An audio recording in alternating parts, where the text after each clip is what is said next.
जय हिंद दोस्तों, स्वागत है आपके अपने YouTube channel JMS agriculture academy में। देखिए, तो हम लोग शॉर्ट क्वेश्चन देख लिए थे। आज हम लोग लॉन्ग क्वेश्चन स्टार्ट करने जा रहे हैं, जो 5 मार्क्स का होगा। चैप्टर 1 का यानी क्लासिफिकेशन ऑफ क्रॉप्स का यानी फसलों का वर्गीकरण, जिसका हम लोग शॉर्ट क्वेश्चन देख लिए थे। और आज देखेंगे लॉन्ग क्वेश्चन और ऑब्जेक्टिव देखेंगे आज। तो लॉन्ग क्वेश्चन में फर्स्ट क्वेश्चन है, जीवन चक्र के आधार पर फसलों का वर्गीकरण उदाहरण सहित लिखे। यानी जीवन चक्र आधार पर फसल कितने प्रकार के होते हैं, इसके बारे में लिखना है और इसका उदाहरण भी लिखना है। तो जीवन चक्र के आधार पर फसलों को 3 वर्गों में विभाजित किया गया है, जो निम्नलिखित प्रकार के हैं। यानी निम्न इस प्रकार से है, जो 1 वर्षीय फसल, 2 वर्षीय फसल, बहुवर्षीय फसल। यानी 1 वर्षीय फसल में क्या क्या होगा? 1 वर्षीय फसल में धान होगा, गेहूँ होगा, ज्वार होगा। और बहुवर्षीय फसल में क्या होगा? 2 वर्षीय फसल में, 2 वर्षीय फसल में होगा प्याज होगा, चुकंदर होगा। 2 वर्षीय फसल हो गया। देखिए, 2 वर्षीय फसल में हम लोग क्या बोला जाता है, वो गोभी और बंधा गोभी भी ले सकते हैं। ठीक है। और 2 पूछेगा तो हम लोग ये लिखेंगे, और 3-4 पूछेगा तो 3-4 में हम लोग 3-4 पूछेगा तो यहाँ पे बंधा गोभी या गोभी दे सकते हैं, कोई दिक्कत नहीं है। ठीक है, चलिए आगे देखते हैं हम लोग। बहुवर्षीय फसल, यानी बहुवर्षीय फसल में क्या होगा?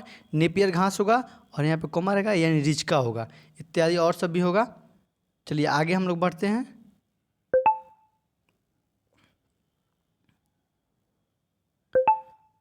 वनस्पतिक परिवार के आधार पर फसलों का वर्गीकरण, यानी वनस्पतिक परिवार के आधार पर फसलों को 13 वर्गों में विभाजित किया गया है। निम्न इस प्रकार से है। निम्न कौन कौन प्रकार से है? यानी घास परिवार, यानी घास परिवार क्या होगा? ग्रेमनी और पोएसी फैमिली भी कहेंगे। ग्रेमनी और पोएसी फैमिली कह सकते हैं उसको, और घास परिवार भी कह सकते हैं। लेकिन मेनली अगर पूछेगा एग्जाम में तो ग्रेमनी या पोएसी करके पूछता है। तो ग्रेमनी या पोएसी का एग्जाम्पल क्या होगा? कौन कौन आएगा इसमें? जितने भी अनाज के फसल होते हैं वो ग्रेमनी या पोएसी या घास के फसल में आते हैं, यानी घास परिवार में आते हैं। तो इसमें कौन कौन से हो गए? धान होगा, गेहूँ होगा, जौ होगा, बाजरा होगा। उसके बाद है दलहनी परिवार, यानी इसको कहेंगे लेगुमिनेसी फैमिली। नहीं लिखे हुए हैं लेकिन ऐसे बोल दे रहे हैं, हमको पता है तो बोल दे रहे हैं यहाँ पे लेगुमिनेसी फैमिली। लेगुमिनेसी फैमिली में कौन सा होगा? यानी लेगुमिनेसी परिवार यानी दलहनी परिवार। इसमें कौन कौन होगा? जिसने भी दलहन फसल होंगे वो आएंगे इसमें। उसके बाद है सरसों परिवार, उसमें सरसों होगा, राई होगा और तोरी होगा। उसके बाद देखते हैं हम लोग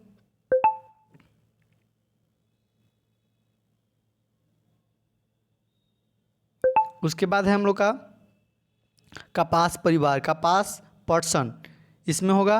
और उसके बाद है आलू परिवार, इसको कहेंगे सोलेनेसी फैमिली, इसको कहेंगे हम लोग सोलिनेसी फैमिली। इसमें होगा आलू होगा, टमाटर होगा, बैगन होगा। उसके बाद है जूट परिवार, जिसमें सिर्फ जूट होगा। उसके बाद है अलसी परिवार, जिसमें अलसी और तीसी, इसमें 2 होगा। उसके बाद सूरजमुखी होगा, जिसे हम लोग कहेंगे कॉम्पोजिटिव फैमिली। कॉम्पोजिटिव फैमिली में कौन कौन सा होगा? सूरजमुखी होगा। उसके बाद कहेंगे, उसके बाद है इसमें 9 नंबर में अंडी रेडी या अंडी, जिसमें होगा अंडी होगा। जिसका क्या होगा? अंडी होगा। अंडी किसको कहते हैं? बकला को। जो बकला हम लोग देखते हैं, मसूर बकला जो शीत ऋतु में पाया जाता है, बकला होगा इसमें। ठीक है। उसके बाद देखते हैं हम लोग आगे।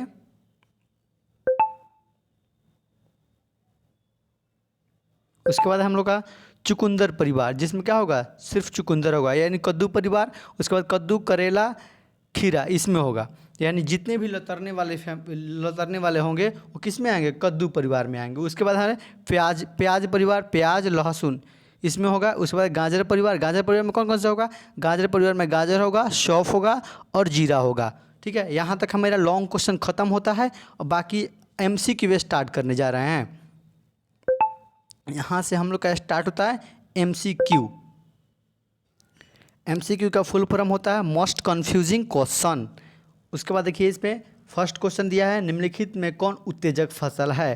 तो ऑप्शन ए में दिया हुआ है चाय, ऑप्शन बी में दिया हुआ है मिर्च, ऑप्शन सी में दिया हुआ है कॉफ़ी, ऑप्शन डी में दिया हुआ है ए और सी। तो इसका राइट आंसर होगा ए और सी, यानी चाय और कॉफ़ी क्या होता है?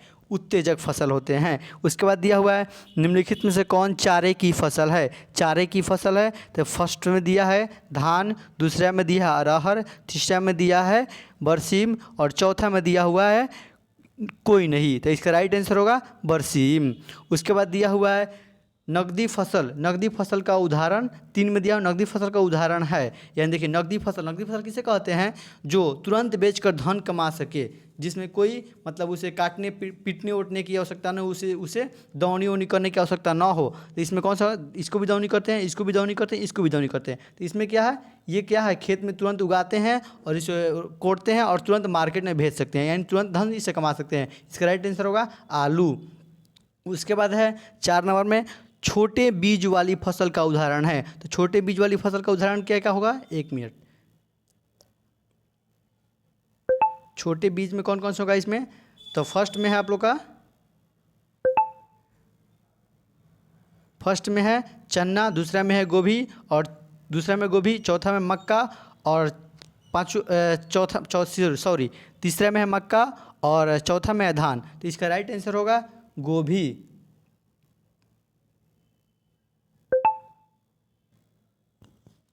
उसके बाद फिर आगे बढ़ते हैं हम लोग। नागफनी घिकवार किसके उदाहरण है। तो फर्स्ट में है लौन दोहरी फसलें, दूसरा में जल दोहरी फसलें, उसके बाद है सूक्ष्म दोहरी फसलें, उसके बाद है मध्य दोहरी। इसका राइट आंसर होगा यानी ऑप्शन सी, इसका सूक्ष्म दोहरी फसलें।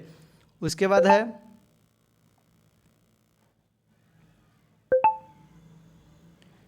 इनमें से कौन कीट आकर्षक के रूप में उपयोग किया जाता है। तो ऑप्शन ए में है राई, ऑप्शन बी में है लाल गेंदा फूल, ऑप्शन सी में है कपास, ऑप्शन डी में है नॉन ऑफ दिस। तो इसका राइट आंसर होगा लाल गेंदा फूल। इसका राइट आंसर होगा लाल गेंदा फूल। उसके बाद 7 नंबर में दिया हुआ है बड़े बीज की फसलें हैं। तो बड़े बीज की फसल, ऑप्शन ए में ऑप्शन दिया हुआ है मक्का, ऑप्शन बी में धान, ऑप्शन सी में गेहूँ, ऑप्शन डी में सरसों। तो इसका राइट आंसर होगा मक्का। उसके बाद 8 नंबर में दिया हुआ है निम्न में से कौन सूखा सहन करने वाली फसल है। ऑप्शन ए में है धान, ऑप्शन बी में है गेहूं, ऑप्शन सी में है ज्वार, ऑप्शन डी में है मक्का। तो इसका राइट आंसर होगा ज्वार। उसके बाद दिया हुआ है यहाँ पे मटियार भूमि की फसलें हैं। तो ऑप्शन ए में दिया हुआ है कपास, ऑप्शन बी में दिया है ज्वार, ऑप्शन सी में दिया है गोभी, ऑप्शन डी में दिया हुआ कोई नहीं। तो इसका राइट आंसर होगा कपास। चलिए हम लोग आगे देखते हैं फिर।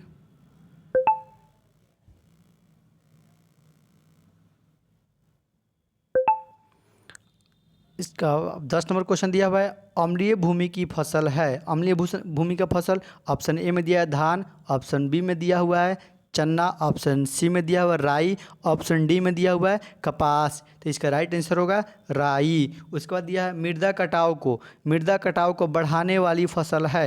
यानी मृदा कटाव को बढ़ाने वाली फसल कौन कौन सा है, देखिए ऑप्शन देखिए, ऑप्शन ए में दिया हुआ है रहर, ऑप्शन बी में दिया हुआ है सरसों, ऑप्शन डी सी में दिया हुआ है मक्का, ऑप्शन डी में दिया हुआ है इसमें से सभी। तो इसका राइट आंसर होगा इनमें से सभी। उसके बाद गहरी जड़ वाली फसल है। 13 नंबर में दिया गहरी जड़ वाली फसल है।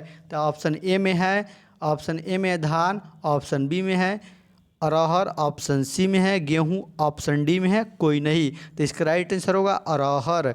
उसके बाद दिया हुआ है जीवन चक्र का था फसलों को कितने वर्गों में बांटा गया है। तो जीवन चक्र का बताए हुए थे, जीवन चक्र के आधार पर फसलों को 3 वर्गों में बांटा गया है। इसका ऑप्शन देखिए, ऑप्शन 4, 2, 3, 5। तो इसका राइट आंसर होगा 4। इनमें से कौन कौन सा होगा, देखिए अब जीवन चक्र फसलों कितने वर्गों में बांटा गया है। तो 3 कौन कौन, 1 वर्षीय और 2 वर्षीय और बहुवर्षीय। ठीक है। उसके बाद दिया हुआ है निम्न में से कौन दलहन फसल है। दलहन फसल है ये आप लोग खुद जान सकते हैं इसमें कौन दलहन फसल है। ऑप्शन ए में धान, मक्का, अरहर, गेहूँ। तो इसका राइट आंसर होगा अरहर। उसके बाद दिया हुआ है 16 नंबर में निम्न में से कौन मसाले की फसल है। ऑप्शन ए में टमाटर, गोभी, जीरा, चना। तो इसका राइट आंसर होगा जीरा। फिर 17 नंबर दिया है निम्न में से कौन औषधि फसल है। तो औषधि फसल इनमें से ऑप्शन ए में दिया हुआ है, ऑप्शन ए में दिया हुआ है तुलसी, पुदीना, बी में पुदीना और सी में अश्वगंधा और डी में सभी। यानी इसका राइट आंसर होगा ऑल ऑफ दीज, यानी ऑप्शन डी नंबर। ये फिर 18 करिए हरी खाद के लिए फसलों को उगाया जाता है। तो हरी खाद के लिए किस फसल को उगाया जाता है।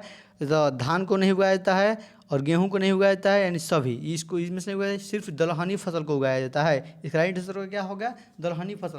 हरी खाद के लिए दलहनी फसल को उगाया जाता है। उसके बाद है बहुवर्षीय फसल का उदाहरण है। ऑप्शन ए में दिया हुआ है धान, ऑप्शन बी में मक्का, ऑप्शन सी में नेपियर घास, उसके बाद ऑप्शन डी में अरहर। तो इसका राइट आंसर होगा नेपियर घास। यानी बहुवर्षीय फसल किसे कहते हैं? जो 2 या 2 से अधिक वर्ष के बाद उगे उसे बहुवर्षीय फसल कहा जाता है। उसके बाद है निम्न में से कौन ग्रेमनी कुल का पौधा है? यानी अनाज की फसल कौन कौन सा है? में देखिए ऑप्शन ए वाला है, ये किस फसल का है? यह है आपको पोएसी, यानी उसको है पोएसी। ग्रेमनिया पोएसी का कौन होगा? ग्रेमनिया पोएसी का मक्का होगा। इसमें देखिए आलू होगा सोलेनेसी का और अरहर होगा लिगुमिनेसी का। चलिए आगे देखते हैं हम लोग।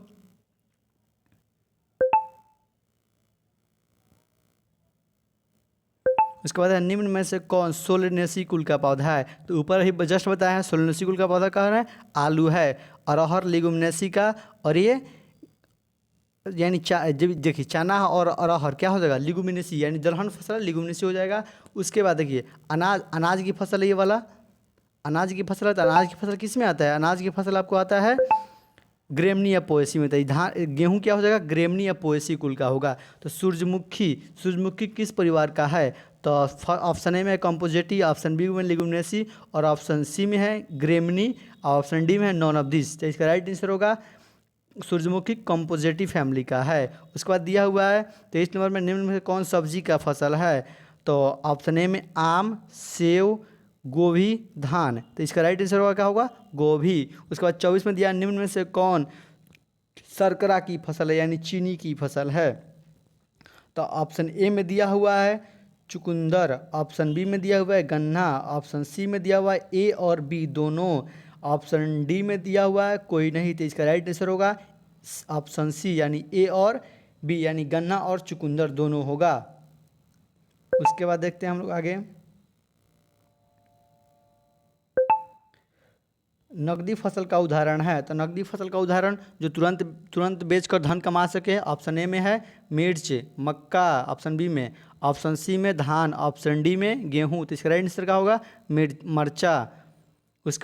उसके बाद है निम्न में से कौन रेशे वाली फसल है? रेशे वाली फसल है। ऑप्शन ए में मक्का, ऑप्शन बी में कपास, ऑप्शन सी में जूट और ऑप्शन डी में बी और सी दोनों। तो इसका राइट आंसर होगा ऑप्शन डी, यानी बी और सी दोनों। कपास और जूट रेशे वाली फसल होता है। निम्न में से कौन ऊर्जा फसल है?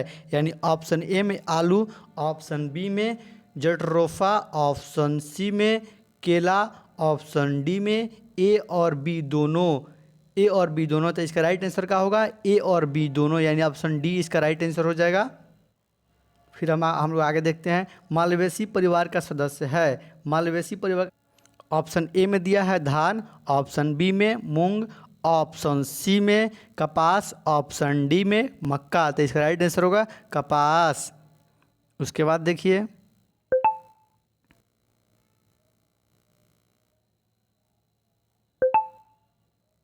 उसके बाद है टिलेसी परिवार का सदस्य है। ऑप्शन ए में है कपास, ऑप्शन बी में है गन्ना, ऑप्शन सी में है जूट, ऑप्शन डी में है गेहूं।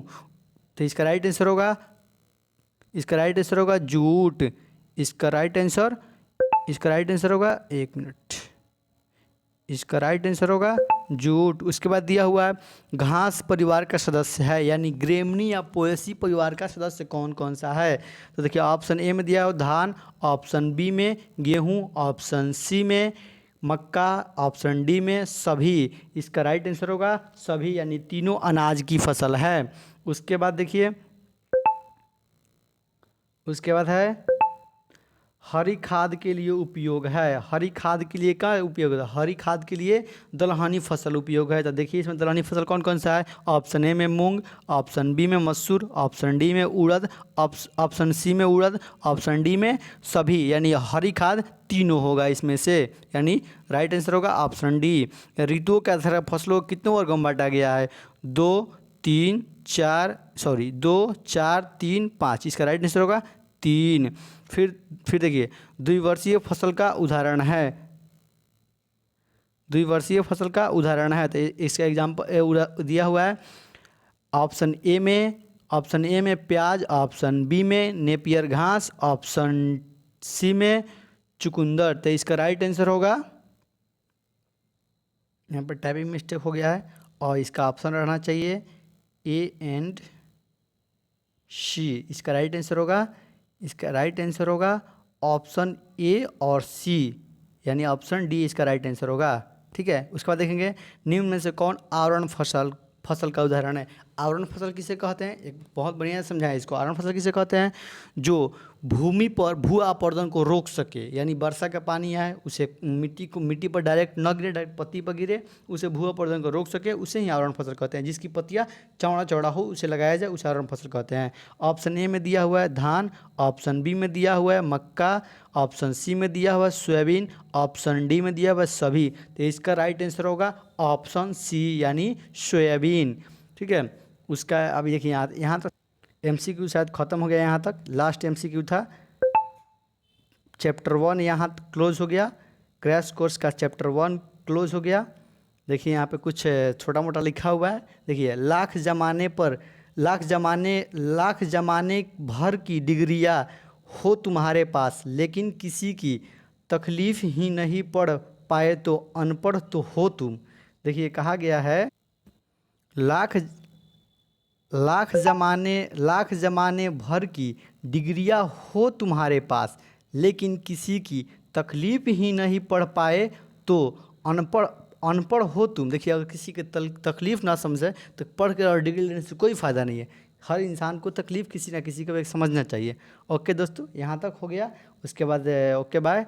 आप लोग अच्छे से नोट कीजिए और चैनल को सब्सक्राइब कीजिए और लाइक कीजिए, कमेंट कीजिए और शेयर कीजिए। ओके, थैंक यू दोस्तों, बाय, टेक केयर।